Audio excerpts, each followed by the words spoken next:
Hello students, आज मैं आप लोगों को BEd first year physical science के बारे में बताऊंगी। और इससे पहले मैंने आप लोगों को बताया था कि जो विज्ञान की प्रकृति क्या होती है, यानी नेचर ऑफ साइंस बताया था। आज मैं आप लोगों को बताऊंगी यूटिलिटी ऑफ साइंस, यानी कि विज्ञान की उपयोगिता। अगर आज हम विज्ञान की बात करें तो विज्ञान हमारे दैनिक जीवन से लेकर हर रोज़ की लाइफ से लेकर रॉकेट साइंस तक इसी पर ही डिपेंड है। तो आज ये बताऊंगी कि विज्ञान का किन किन क्षेत्रों में बहुत ज़्यादा उपयोग हो रहा है और इसके उपयोग होने से बहुत सारे फ़ायदे सामने आए हैं। इससे न सिर्फ हमारे समय की बचत हुई है, बल्कि हमें बहुत सारे लाभ मिल रहे हैं। बहुत सारी कम मेहनत में, कम समय में, कम पैसों में अच्छे परिणाम दिख रहे हैं। तो आइए आज मैं आप लोगों को बताती हूँ यूटिलिटी ऑफ साइंस। शुरुआत करते हैं सबसे पहले। दैनिक जीवन में उपयोगिता के आधार पर विज्ञान के निम्नलिखित क्षेत्र में बांटा गया है। इससे पहले अगर मैं बताऊं आपको कि दैनिक जीवन में उपयोगिता के आधार पर विज्ञान के क्या क्या क्षेत्र, से पहले ये बताना है कि आज के उच्च तकनीकी युग में मनुष्य के जीवन में अगर आज जिस तरह से हाई टेक्नोलॉजी को इतना बढ़ावा मिल रहा है, तो मनुष्य की जो लाइफ डेली रूटीन है, सुबह सोकर उठने से लेकर रात के सोने तक, वो पूर्ण रूप से विज्ञान की तकनीकियों पर ही डिपेंड है। अगर मैं सुबह जागने की बात करूँ तो वो सबसे पहले एक अलार्म से उठता है, एक अलार्म बजता है, उससे उठता है, और रात में जब वो सोता है तो लाइट्स ऑफ करता है। ये सभी चीज़ें, मोबाइल का यूज़ करता है, लैपटॉप का यूज़ करता है, कंप्यूटर का यूज़ करता है, इलेक्ट्रिसिटी से चलने वाले सारे उपकरण हैं जिनका वो यूज़ करता है। तो ये सारी चीज़ें कहाँ से आई हैं? ये सारी साइंस की देन है आज, जो हमारे हर रोज़ की लाइफ को ना सिर्फ आसान बना दिया है, बल्कि हमारे समय की भी बहुत बचत की है। ठीक है, अगर इसी के आगे मैं आपको बताऊं कि मनुष्य की प्रकृति से संबद्धता जितनी कम होती जा रही है, उसी अनुपात में जीवन विज्ञान पर आधारित होते जा रहा है। अगर मैं साइंस की बात करूं तो ह्यूमंस का नेचर, जो प्रकृति है, उससे दूरियां बनती जा रही हैं, और तकनीकी से नज़दीकियां, यानी कि तकनीकी, अगर हम बात करें कि टेक्नोलॉजी, जितनी भी टेक्नोलॉजी आज के समय में, एक ऐसी चीज़ के बारे में बताती जिसके बिना इंसान नहीं रह सकता। वो चाहे कितने भी दावे पेश करें कि नहीं मैं रह लूँगा, लेकिन मोबाइल, आज के समय मोबाइल एक ऐसी चीज़ बन गई है जिसके बिना ह्यूमन नहीं रह सकता। उस पर हर वक्त रिस्ट वॉच, घड़ी हो गई, मोबाइल हो गया, या उसके आसपास चलने वाले ऐसे ही बहुत सारे उपकरण जिसके बिना नहीं रह सकता। तो ये सारी चीज़ें, और अगर मैं बात करूँ कि प्राकृतिक से उसकी जो नज़दीकियाँ थी वो दूरी बन गई। यानी पहले इंसान गार्डन में जाते थे, वॉक करने जाते थे, और लोगों से बैठ के बातचीत करते थे, चौपाल लगती थी। ये सारी चीज़ें एकदम इनसे दूरियां बन गई। और आज के समय में अगर मैं बात करूँ, लोग फिटनेस को लेके प्रति जागरूक हैं, लेकिन अब वो बाहर वॉक नहीं करने जाते हैं, ग्रीनरी सेंसिटिव नहीं होता, वो घर में ही ट्रेडमिल का यूज़ करते हैं, साइकिल का यूज़ करते हैं। तो ये सब क्या है? समय की बचत हुई, साथ ही साथ क्या हुआ, इनसे टेक्नोलॉजी का यूज़ ज़्यादा हुआ। ह्यूमंस को फ़ायदा मिल रहा है, लेकिन उसके नुकसान भी सामने आ रहे हैं। तो सबसे पहले शुरुआत करते हैं कि कौन कौन सी ऐसी टेक्नोलॉजी है, या कौन कौन से ऐसे क्षेत्र है जिनमें टेक्नोलॉजी ने, यानी साइंस ने इतना ज़्यादा तरक्की की है। तो सबसे पहले हम शुरुआत करते हैं कृषि के क्षेत्र में। एग्रीकल्चर के क्षेत्र एक ऐसा क्षेत्र है जिसमें साइंस ने रिसेंटली इतनी ज़्यादा तरक्की की है कि पहले उत्पादन क्षमता जो थी हमारी कम थी, समय बहुत ज़्यादा लग रहा था, लागत बहुत लग रही थी, लेकिन उत्पादन क्षमता कम हो रही थी।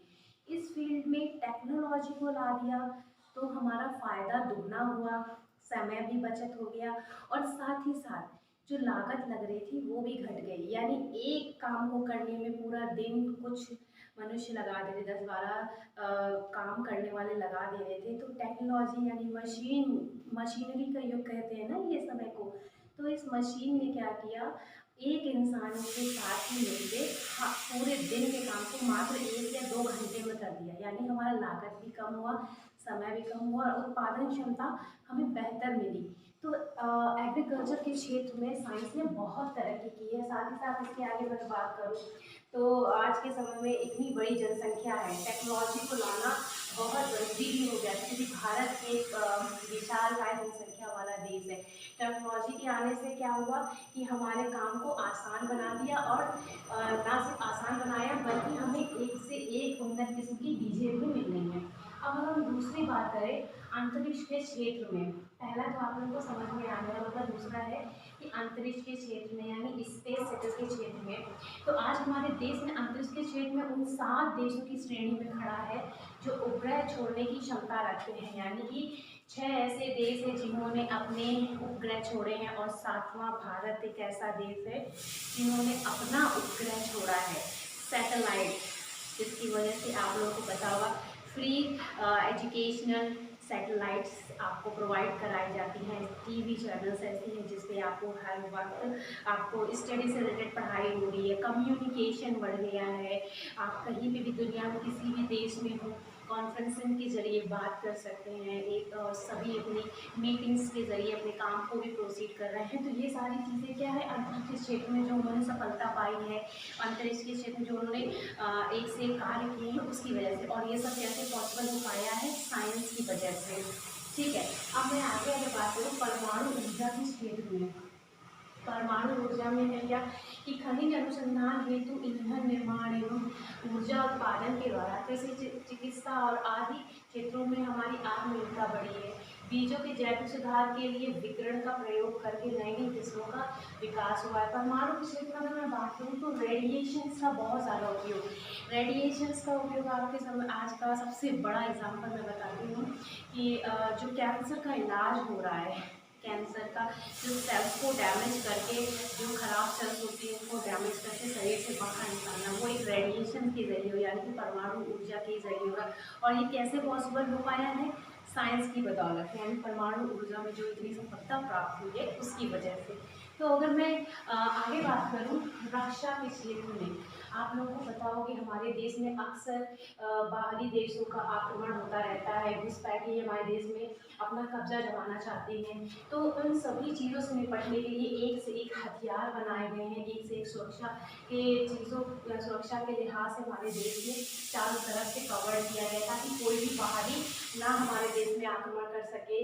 और एक से एक हथियारों का है कि पृथ्वी, आकाश, त्रिशूल, नाग व अग्नि जैसे मिसाइलों के सफल प्रक्षेपण से लेके अर्जुन टैंक तक के निर्माण का रक्षा विज्ञान के क्षेत्र में बहुत विकास हुआ है। तो ये सारी जो मिसाइलों का परीक्षण होता है वो इसलिए होता है ताकि दूसरे देश के लोग हमारे देश में ना कब्जा कर सके। हमारे पास इतने ऐसे हथियार हैं जिनका उपयोग हम समय समय पे करते हैं अपने देश की रक्षा के लिए। ये हथियार का इस्तेमाल करना सिर्फ और सिर्फ गवर्नमेंट के पास पावर है, हर किसी के पास नहीं होता है। मेरे कहने का मतलब है कि रक्षा के क्षेत्र में जितना आगे हमारा देश है, दुनिया की तीसरी ऐसी कंट्री है जो रक्षा के क्षेत्र में, मिसाइल्स के क्षेत्र में या फिर अन्य और चीज़ों के क्षेत्र में हम बात करें सुरक्षा के लिहाज से, तीसरी ऐसी देश है जिसके पास बहुत बड़ी पावर है। अगली मैं बात करती हूँ आगे चिकित्सा के क्षेत्र में। आप सभी जानते हैं कि मेडिकल साइंस आज के समय में बहुत तेज़ी से इम्प्रूव कर रहा है। चिकित्सा के क्षेत्र में तो साइंस ने इतनी ज़्यादा उपयोगिता हासिल करी है, इतनी ज़्यादा तरक्की प्राप्त की है कि आज के समय में हर तरह का इलाज संभव हो पाया है। और ना सिर्फ ऐसा सटीक इलाज कि लोगों को मरने से भी बचाता है। हार्ट का अगर ट्रांसप्लांट करना हो, हेयर ट्रांसप्लांट करना, हार्ट में जो वॉल्व होते हैं वो खराब हो जाते हैं उनका, कैंसर का, स्किन से रिलेटेड कोई प्रॉब्लम हो, लीवर, लंग्स का सक्सेसफुली ट्रांसप्लांट होना, ये सारी चीज़ें ना बहुत आसानी से इसलिए हो पाया क्योंकि साइंस ने बहुत ज़्यादा ही मेडिकल फील्ड में तरक्की की है। तो आज के समय में अगर मैं बात करूँ सबसे ज़्यादा अगर तरक्की किसमें हुई है तो वो एग्रीकल्चर के फील्ड में है।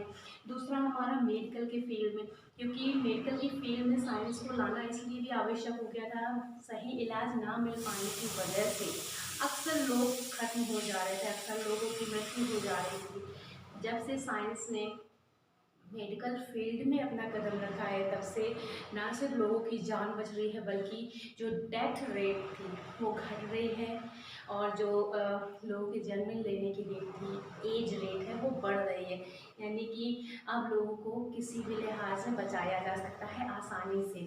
नेक्स्ट अगर मैं बात करूँ साइंस ने सबसे ज़्यादा सबसे तेज़ी से इसने बात की है जैव प्रौद्योगिकी के क्षेत्र में, बायोटेक्नोलॉजी जीन्स इंजीनियरिंग के क्षेत्र में है, जेनेटिक्स से रिलेटेड हो या फिर आपका हिस्टोरिकल से रिलेटेड हो, इसके क्षेत्र में बहुत तेज़ी से तरक्की की। अगर मैं आगे बताऊँ इसमें कि विज्ञान की दृष्टि से यह एक नया विषय है, इसको हमने कृषि क्षेत्र में काफ़ी परिवर्तन किया है। फसलों की नई नई उन्नत से किस्मों को जैव प्रौद्योगिकी तकनीकी द्वारा विकास किया गया है। इसी के द्वारा प्रिंटिंग द्वारा पितृत्व व अपराध समस्याओं को सुलझाना, या फिर अगर मैं इसकी बात करूँ नई नई औषधियों का विकास आदि, ये सभी चीज़ें कैसे संभव हो पाई हैं? बायोटेक्नोलॉजी के क्षेत्र में, यानी बहुत सारी उन्नत किस्म की जो बीजें हैं, या फिर अगर मैं बात करूँ कि जीन्स की जो मैचिंग की जाती है, डीएनए आरएनए से रिलेटेड है या फिर बायोकेमिस्ट्री से रिलेटेड है, ये सारी चीज़ें आज के समय में कोई भी नई नई उपकरण का है, मेडिकल से फील्ड से जो उपकरण बन रहे हैं एग्रीकल्चर, तो वो सारी चीज़ें इसी जैव प्रौद्योगिकी बायोटेक्नोलॉजी के अंतर्गत ही आती। तो आज आप लोगों को मैंने ये समझाया कि साइंस की क्या उपयोगिता है, यूटिलिटी ऑफ साइंस, किन किन विषयों में साइंस ने बहुत तेज़ी से तरक्की की है। Thank you.